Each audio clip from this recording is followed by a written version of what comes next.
ઢોસા ઉત્તપમ બધામાં કામ લાગે એવું ખીરું. એના માટે આપણે એક વાટકીનું માપ લેવાનું છે અને 3 વાટકી ખીચડિયા ચોખા લેવાના છે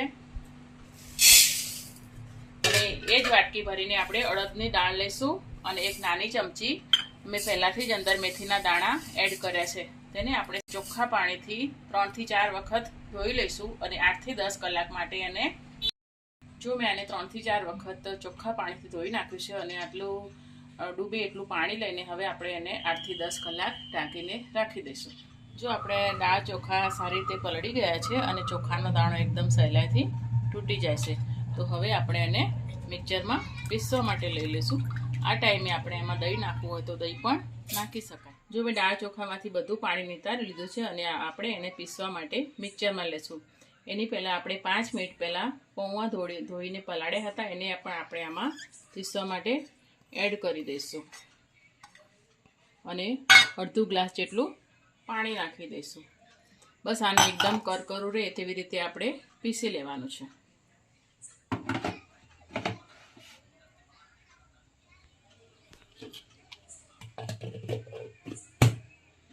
જો આપણું ખીરું પીસાઈને રેડી થઈ ગયું છે. બધું જ આપણે આ તપેલીમાં કાઢી લઈશું અને એને સારી રીતે મિક્સ કરી દઈશું. પછી આને આથો આવવા માટે આપણે 8 થી 10 કલાક વળી પાછા ઢાંકીને ગરમ જગ્યાએ રાખી દઈશું. જો આખી રાત રાખ્યા પછી આપણું ખીરું આપણે જોઈ લઈએ. હવે એમાં સરસ મજાનો આથો આવી ગયો છે, તમે જોઈ શકો છો. જો ખીરું આવી રીતે એની થિકનેસ હોવી જોઈએ. આપણે એને હવે સરસ બધું મિક્સ કરી દઈશું. આ ખીરું ફ્રીજમાં આપણે 1 વીક સુધી રાખી શકાય છે અને જરૂર હોય એટલું આપણે અલગ વાસણમાં લઈને એમાં મીઠું નખાય. આ બધા ખીરામાં આપણે મીઠું નાખવું નથી. આપણે જે ખીરું તૈયાર કર્યું હતું એમાંથી આપણે આજે ઉત્તપમ બનાવશું. તો ઉત્તપમ બનાવવા માટે આજે મેં આમાં અડધી ચમચી જેટલું મીઠું એડ કર્યું છે અને ઉત્તપમ બનાવવા માટે આપણે એકદમ ઝીણી કાપેલી 2 ડુંગળી લઈ લીધી છે. તેમાં 3 મીડિયમ સાઇઝના મરચાં એડ કરીશું અને એકદમ ઝીણા સમારેલા ટામેટાં. ડુંગળી, મરચાં અને ટામેટાં એકદમ ઝીણું ચોપ કરવાનું છે. એને સારી રીતે મિક્સ કરી દઈશું અને એમાં આપણે મીઠું થોડું નાખવું હોય તો એ પણ નાખી શકાય અને ચાટ મસાલો બી નાખી શકાય. હું એમાં 1 મોટી ચમચી ચાટ મસાલો નાખું છું. એ બધું સારી રીતે મિક્સ કરી દેવાનું. ટામેટાનો ભાગ આપણે બીજવાળો હોય એ નહીં લેવાનો કટિંગમાં, નહીં તો આ ખીરામાં પાણી વળશે. એટલે બીજવાળો ભાગ આપણે કાઢી નાખવાનો અને જે કઠણ ભાગ હોય એ જ લેવાનો. તો ચાલો આપણે ઉત્તપમ બનાવવાની શરૂઆત કરીએ. એના માટે તવો મેં તેલથી ગ્રીસ કરી દીધો છે અને સેન્ટરમાં આપણે 1 ચમચી ભરીને તેલ નાખીશું. પછી 1 મોટી ચમચી ખીરું નાખીશું. ખીરાને વધારે સ્પ્રેડ નથી કરવાનું, બસ આટલું જ એને કરવાનું છે. ગેસની ફ્લેમ એકદમ મીડિયમ રાખવાની છે.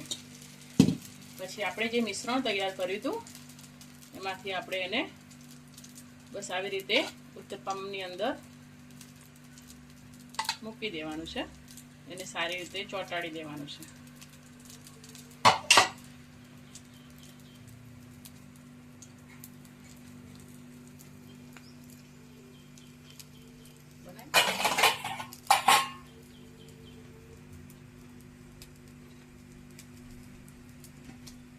એમાં આપણે થોડો મરી પાવડર ઉમેરશું.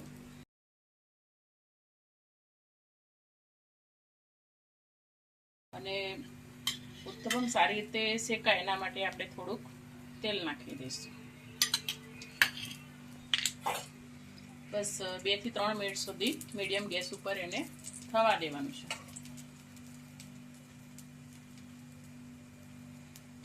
જોઈ લઈએ આપણું ઉત્તપમ.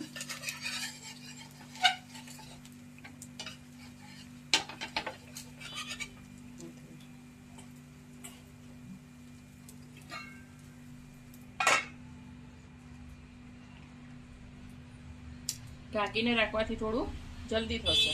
તો જોઈ લઈએ આપણે ઉત્તપમ કેવું થયું છે. આપણે જોઈ લઈએ. પછી એને આપણે ધીમેથી હળવા હાથે બધું પલટાવી દેવાનું.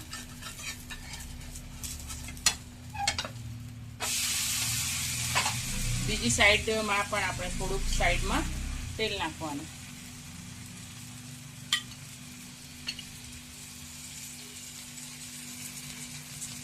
એને પણ આપણે ઢાંકીને 1-2 મિનિટ માટે થવા દઈશું.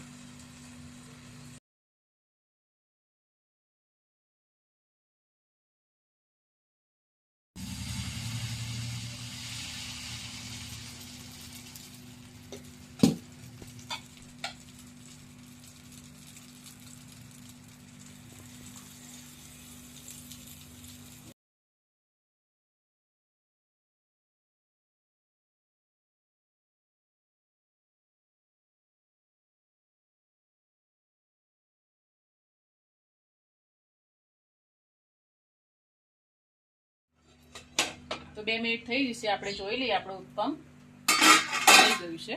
હવે આપણે એને બીજી સાઈડ પલટાવી દઈશું અને સાઈડમાં થોડું તેલ લગાવી દઈશું. ઢાંકીને 1-2 મિનિટ જેવું થવા દઈશું.